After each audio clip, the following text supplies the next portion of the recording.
question number 7. This is from Austin TX. It says, dealing with post-workout anxiety. And it says, it seems 1 to 2 hours post-lift, my body and mind race with nervous energy. I'm guessing it's from Mountain Dog intensity. What do you think? So the number one thing I would ask is, what does your ritual look like? And I say ritual, or what are your habits like before, during, and after lifting? Those are going to be the first things I would look to. So are you taking a ton of pre-workout? Does it have a lot of caffeine in it? And you're getting a sustained release, and then when you stop training, all the energy just bam, explodes on you, and it's like you can't focus. So that would be number one. What are you using pre-workout, or how much caffeine have you had pre or even intra? I know some people add caffeine intra-workout or even post-workout to help with like nutrient absorption. So if you're doing that, I would stop that or reduce it, or at least start to minimize the amount of caffeine you have, because it's going to amp you up. The next thing is, while you're training, are you holding your breath?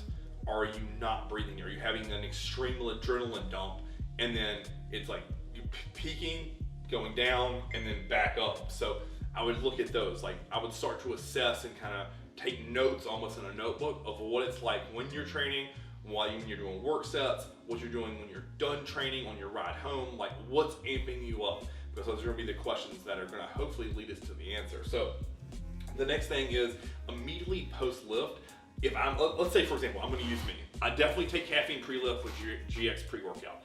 I'm going to train. I'm looking forward to that moment all day long. I'm kind of gearing up to it, almost like I'm going to play a game of football. And then while I train, I'm listening to super aggressive metal music.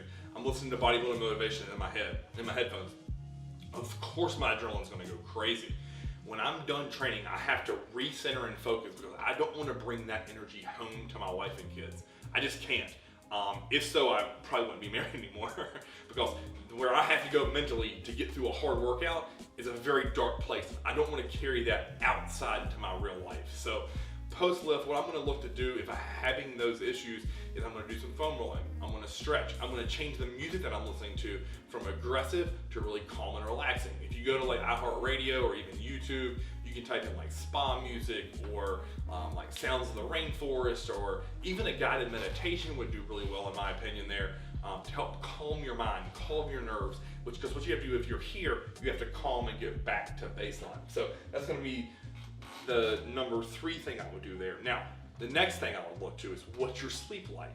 If your sleep is all over the place and it isn't consistent, that could definitely play into a factor of why you're feeling so nervous and anxious, and you just need some sleep. So maybe even a post-lift nap after you have your post-lift meal would be another great option. And then lastly, what I would recommend is a Epsom salt bath with some lavender would be another great option there.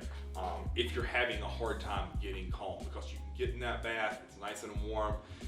You can put on some soft, relaxing music, or maybe put on something funny to kind of ease your mind and really enjoy that bath with that lavender. And then by that time, you should be extremely calm. If none of those things work, you might have to go see a doctor about potentially getting some medication. But I'm not a doctor, so I'm not gonna recommend that. But I would recommend going to see a consult if you do all those things and it still doesn't work.